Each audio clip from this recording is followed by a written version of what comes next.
This video is best viewed in full screen mode, and on YouTube that's this icon right here. And if you have a high bandwidth connection, you also want to watch it in HD, which is this icon right here. This video goes over all aspects of the Judgment Debtor and Contacts tab. This tab is pretty easy to use. I'm just going to go over a couple things that you might have a question about. You might be wondering what these radio buttons are about, and it's basically you want to select whichever one of those you would consider the primary phone number. Same with down here, you want to select which one you thought would be the primary phone number. And over here you have this drop down list that allows you to select the type of contact that this is. And if you click on this link here, you're going to get a list, and you can add types to this list.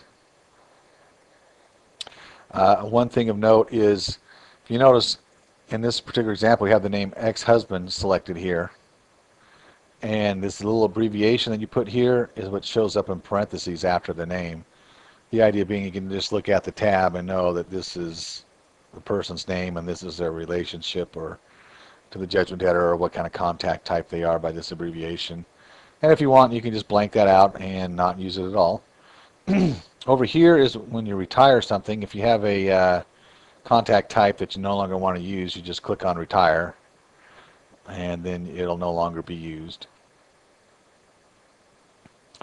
One other thing too is that you can rename these if you want, but you should only rename it to correct for a typo.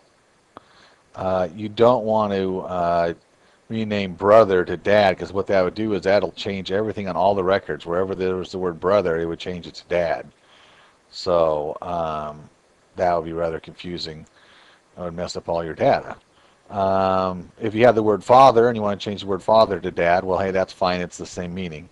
So I think you get the idea on that. But you can just type in here, and you have up to 100 contact types, which would be more than you'd ever want to use.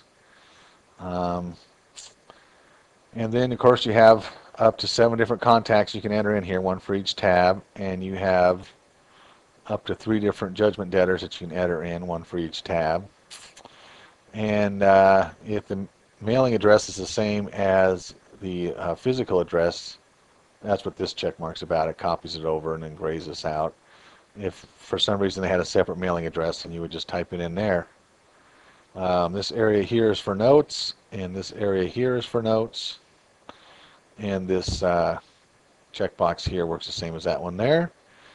And I pretty much think that's everything there is to cover about the Judgment Debtor and Contacts tab.